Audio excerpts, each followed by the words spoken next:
If you really stop and think about it, what we've measured in the past is based on the things that help us to be better providers, but they don't really focus on the customer themselves. Customer experience wisdom, a dash of travel talk. We've been cleared for takeoff. The best meals are served outside and require a passport. We're staying in my home state today, as today's guest comes from a city that's close to home for me, San Antonio, Texas. If you've spent any time there, you know it's got great Tex-Mex, the treat of a fun river walk, and a special place in history for Texans.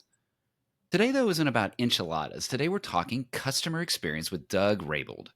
Well, maybe a little bit about enchiladas or tacos or queso. Wait, what were we talking about? Oh, right, Doug. Doug is a CX leader, speaker, and trainer who has been shaping service management and customer engagement for years. Here's where you already know Doug, or will soon know Doug: XLAs. He's a huge advocate for shifting the focus from SLAs to XLAs.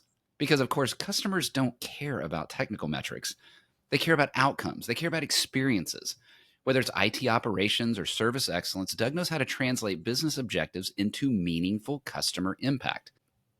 Y'all, I don't know how I feel about today's episode. No, not the guest. I'm excited about Doug. But this episode is going to release right around the time I'm either really happy about what's going on in his hometown or really sad, as the Final Four will be in San Antonio this year. And I have, at the time of recording this, very high hopes that my Blue Devils will be there, and hopefully I will be too. While that outcome isn't known now, I do know that today's episode is going to be filled with insights higher than a stack of pecan pralines at Mi Tierra. Doug, welcome to CX Passport. Thanks, Rick. Appreciate you having me on the show. Hey, let's get this definition right up front, because we hear SLAs, we hear XLAs. Many have heard it, some have not. I bet this, however, is not a definition that is really well understood. How do you define XLAs? Yeah, so that's a great question, Rick. And XLAs, which XLA is short for experience level agreement, and I'm not even necessarily tied to the A part of that. I'm always concerned, because really what XLAs are is targets, and they're experiential targets. And really what they do is it's a way in which we can identify existing data points, or define new data points that help us to index and drive an experience outcome. And so really what we're doing is we're driving toward customer objectives. So instead of measuring outputs, what we're really trying to do is drive better outcomes. And traditional SLAs are metrics that tend to look at productivity measures, and so they're very output driven. Right. XLAs, by contrast, are very outcome driven. So what we're really trying to do is build the better experience and identify the things that are going to help us achieve that objective. Doug, that makes sense. And thinking of it as a customer, you're right. I don't really care about it. It's kind of like that same vein of, it doesn't really matter what your activity is. It matters what your results are. Even with this, the definition is clearer, but why does it matter? Why is this important to overall customer experience? What we've measured in the past is based on the things that help us to be better providers. But they don't really focus on the customer themselves. And when you really stop and look at, those organizations, those companies, and, in the background here, you can see I'm obviously a bit of a Disney fan. Well, and those that are listening rather than watching, no, I can't even imagine why people would think that when 4 prints up there are Mickey and Minnie in different cities and all sorts of Disney stuff hanging out on the second shelf. Those companies that really focus in on that experience, they focus on that customer outcome, those customer objectives, and what the customer wants out of the interaction.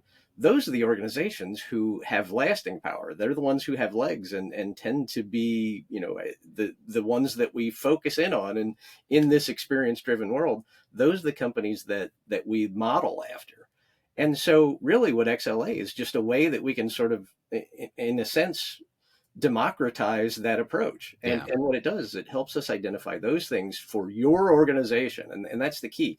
Unlike SLAs, where they tend to be fairly standard across from one organization to another, XLAs are based on where are you at today? What's your level of maturity from an experience perspective today?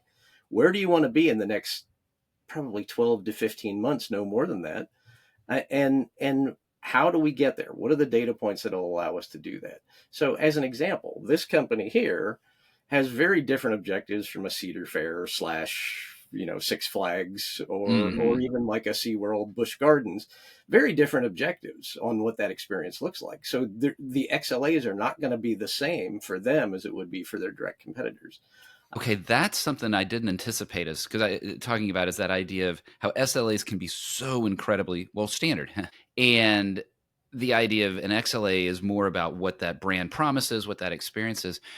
Help me out and help our listeners out. What's an example of an XLA, either for the company behind you, the Disneys or the Busch Gardens or the SeaWorlds, or what is an example of an XLA? Yeah, and that's a great question. And the reason that it's hard to say that is because everybody has different objectives. So what is my business outcome that I want to achieve? And what do I want to be able to deliver to my customer is going to be very different from one org to another. And I work with global clients who in many cases are direct competitors of one another. And the XLAs that I develop for one are very different from those that I develop for another. Mm-hmm. If there were going to be a universal XLA, the one that I always come back to is employee onboarding experience. That's one of those examples of a universal. But what makes it very different in the SLA world, we tend to compartmentalize it. So that onboarding experience, there would be an SLA related to the HR process. So the recruiters have their SLAs, and then the trainers have their SLAs, and then the deployment team that does the getting the laptop into somebody's hands, they would have their SLAs. But to the new employee, they could care less about all those different SLAs. What they want to know is, was it smooth? Right. When I was ready to hit production on day one, did I have everything I needed in hand? Did I have all the training and all the knowledge at my disposal, at my fingertips? And could I get into the things that I needed to do in order to provide support? Yeah. So can I do my job? Yeah, right. That's where the XLA comes in. This is your captain speaking. I want to thank you for listening to CX Passport today. We've now reached our cruising altitude, so I'll turn that seatbelt sign off. While you're getting comfortable, hit that follow or subscribe button on your favorite podcast app so you'll never miss an episode. Love it if you'd tell a friend about CX Passport. Leave a review so others can discover the show as well. Now, sit back and enjoy the rest of the episode. I like that you went to the employee side of that because we were talking customer. The reality is these XLAs refer to any experience.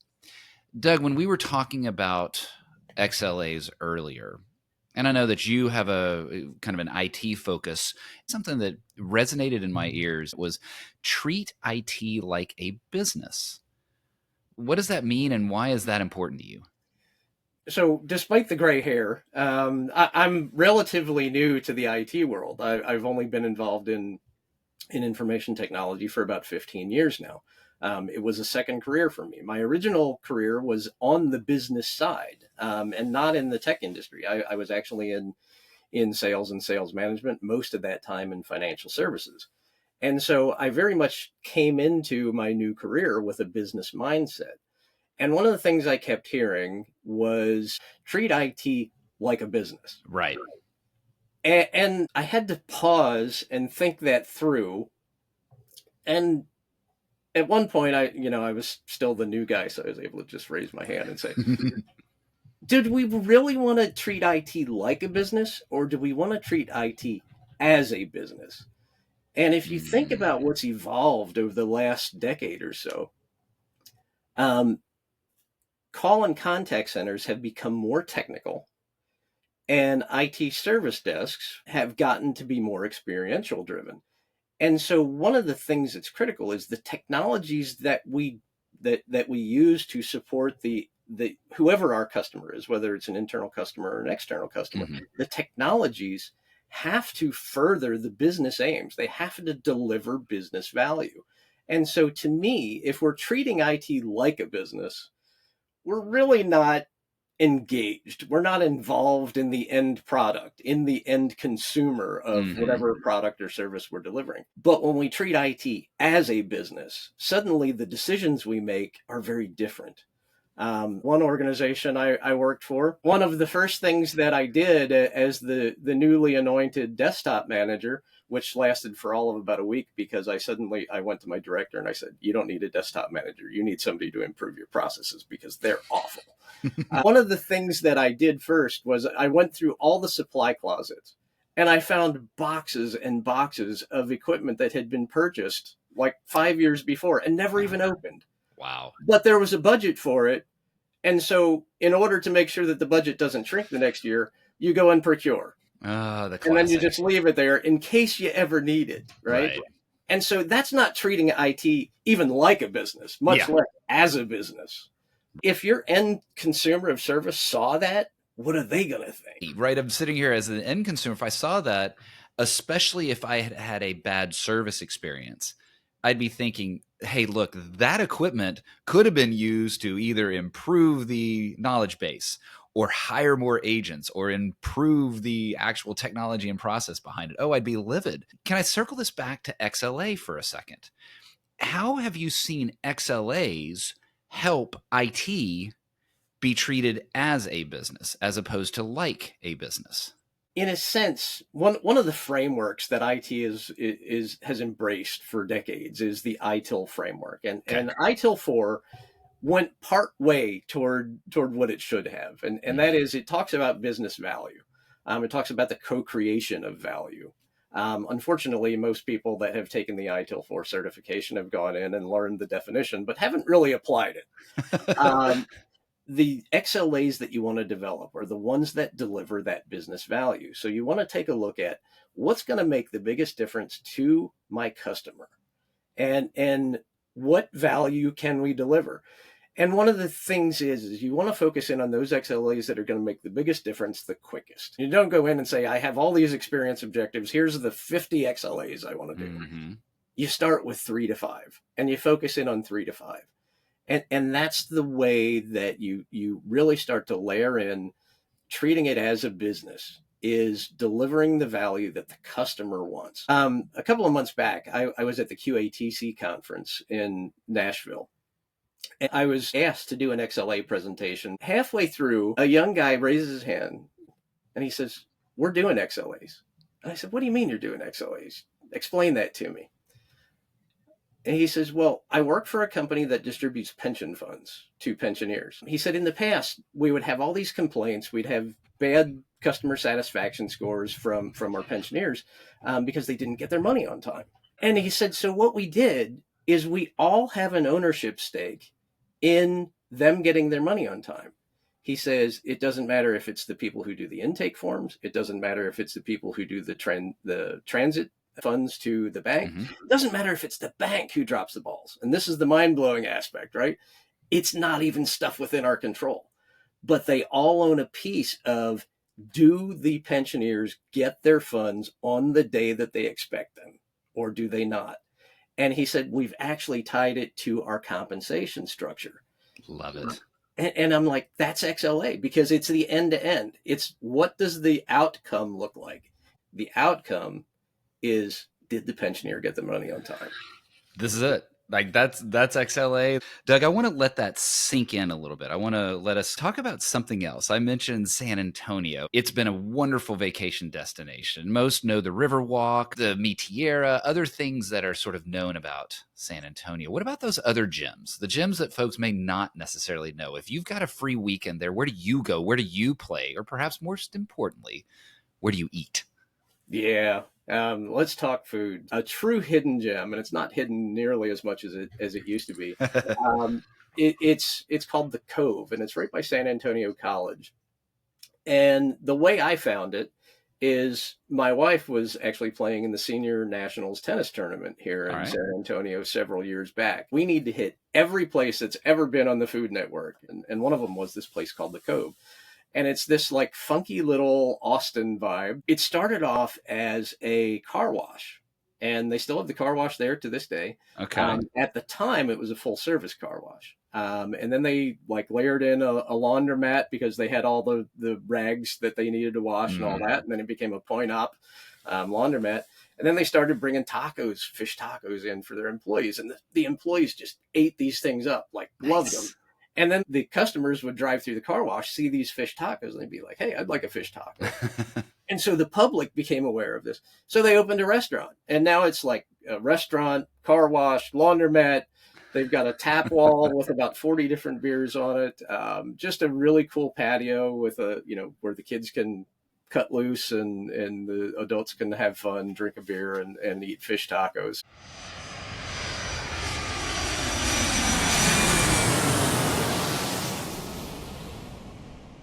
Doug, I love that unique thing. And truly, I'm glad that this may come out on or around Final Four time. So if anybody's heading to San Antonio, check out the Cove. But don't check it out before I get a chance to, so that the lines don't get too long. One thing that the distance between where I live and where you live, it's only a 5-hour drive. So first class lounges aren't that big of a deal. Between maybe Buc-ee's would be the equivalent of the first class lounge there on I-35. I still want to invite you to stop down here in the first class lounge of CX Passport. We'll move quickly here and have a little bit of fun. What is a dream travel location from your past? This past June, I actually was a keynote speaker at an event in Helsinki, and I saw that I could take an overnight ferry to Stockholm. Just did it on the spur of a moment, and wound up in Stockholm. Coolest city I've been in quite a while. Actually, my first stop was at the ABBA Museum. Yes, it's a guilty pleasure. So I stopped and had a drink at the ABBA Museum.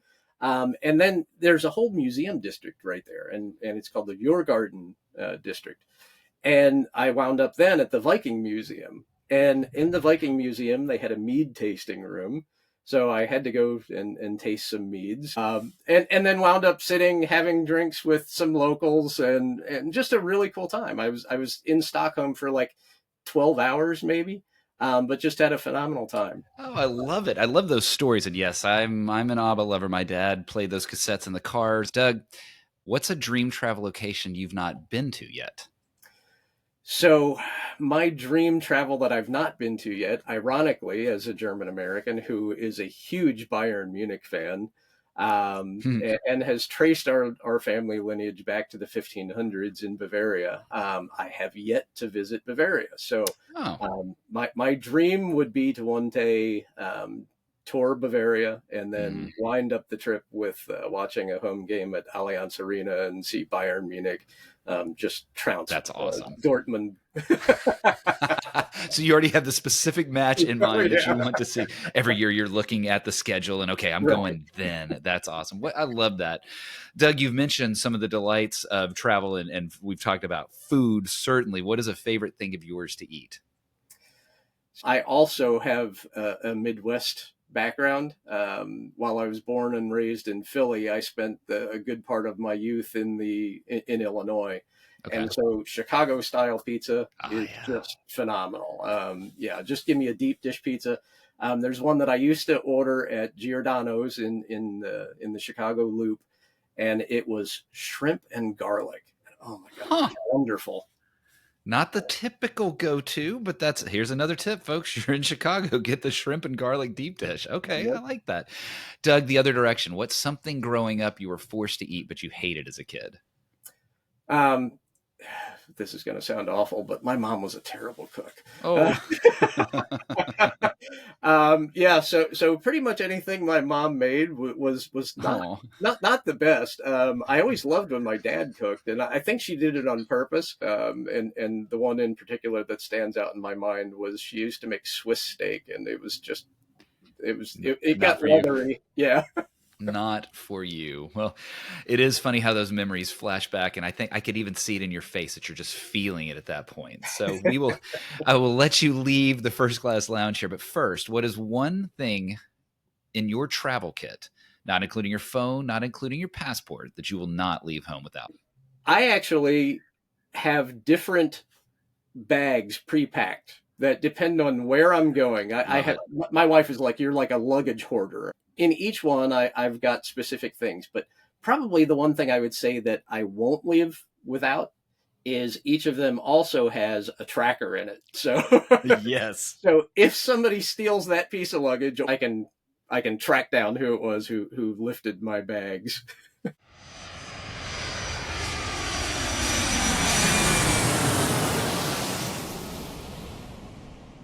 Doug, I think back to when I was doing my backpacking through Europe post-college. It was in 1995, obviously a different era. Clearly, there were no trackers or anything like that outside of perhaps, spy movies. And I think I would have had a deeper sense of peace having that tracker in some of my backpack moments there, as opposed to wrapping it around your body while you're trying to sleep in a train station or inside some sort of hostel or something like that. So I can see why that would be your one travel item. We were earlier talking about IT, Doug, but that's not where you started. You even told me it's sort of a second career of sorts to you. What actually brought you to IT service desk work? Are there lessons from the prior world that you take into that IT service desk work today? I had a long and lucrative career in sales and sales management here in San Antonio. The problem that I encountered was each time you met a sales objective, they made the goal that much harder to meet the next time. Right. And I finally got to that point that, I was working 70 hours a week and just it wasn't fulfilling. I just told my wife, I was like, I can't do it anymore. And God bless her for actually saying, well, what do you want to do? And I was like, I've been around technology my whole life. I have no formal training, but I'm good at it. I'm self-taught. And so, maybe I'd like to do that. It just so happened that I knew some folks that were moving the Whataburger headquarters from Corpus Christi up to San Antonio. Okay. And a coworker of mine, his wife was actually running the IT service desk for them and basically had to rebuild it because most of the people from the service desk in Corpus didn't want to relocate. Mm-hmm. She gave me a shot to start off at the bottom as a level 1 service desk analyst. Okay. And the reason I was willing to do it that way, or actually embrace doing it that way, is service desk is sort of the pulse of IT. And if you think about it, when people call for help, they call the help desk. That's IT to them. It's not the people running the servers or managing the cloud services. To them, it's who they're talking to, and that's the service desk. And so I learned IT inside out. It was 5 years or less that I was a director in IT. So it's because I learned the business from the inside and also had that business mentality that I brought with me. Doug, as I hear you tell that story, how you got there, it explains a lot of what you and I were talking about earlier and some of your interests in that area. XLAs alone, right? You came out of that sales world so that you knew customers, you knew what their expectations were around experiences. You then entered into a tech world and you got to see how that could be dominated by this SLA mentality, but how does that actually do better with XLA? I want to close with something that kind of links those two worlds together. You have said that the frontline customer contact center, so the people right there engaging with the customer straight up, need to be more tech savvy. Why do you say that? 15 years ago, when I first started off in IT, not everybody carried around a powerful computer in their hand or in their pocket 24 hours a day. Right. It was probably only about 15 to 20% of the U.S. population actually carried phones. And so end users in the IT space, customers in the public space, are all much more tech savvy themselves. People try self-service first now. They try the easy fix. They'll go to YouTube or they'll go to TikTok. They'll search and they'll try the solution themselves. So when they call for support, whether it's in the call and contact center space or in the IT service desk space, it's probably a more complex issue than it was 10 to 15 years ago. Mm-hmm. That's why in the call and contact center space, they need to be more technically inclined.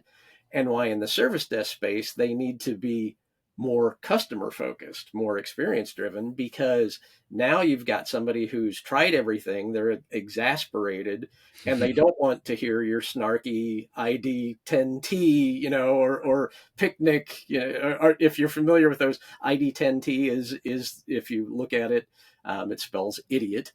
Picnic is problem in share, not in computer. And those are things that IT service desk people used to talk about their customers. Right. And so now they've gotten away from that because of the fact that they understand that they're no longer ID10Ts.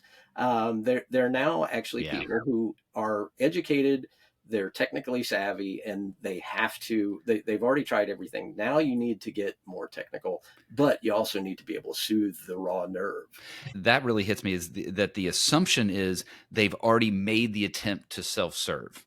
So yeah, I've already turned it off and turned it on. As you're saying that, I feel that internal rage of, yeah, I already did that. Thanks a lot. I got that one.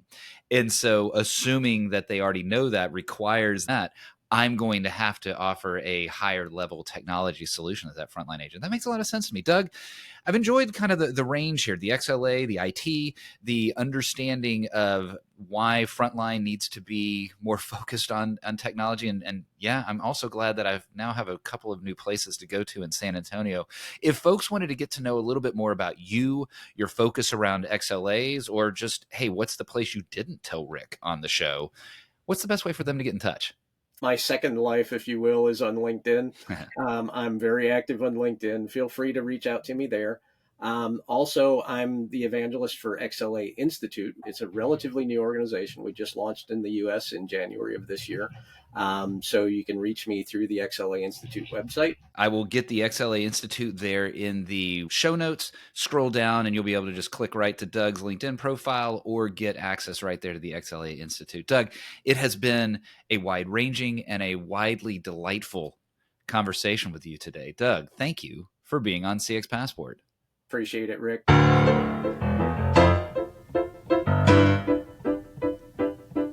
Thanks for joining us this week on CX Passport.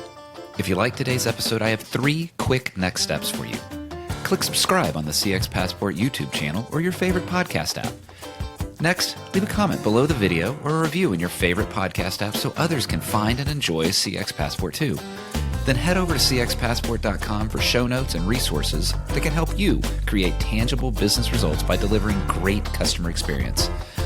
Until next time, I'm Rick Denton, and I believe the best meals are served outside and require a passport.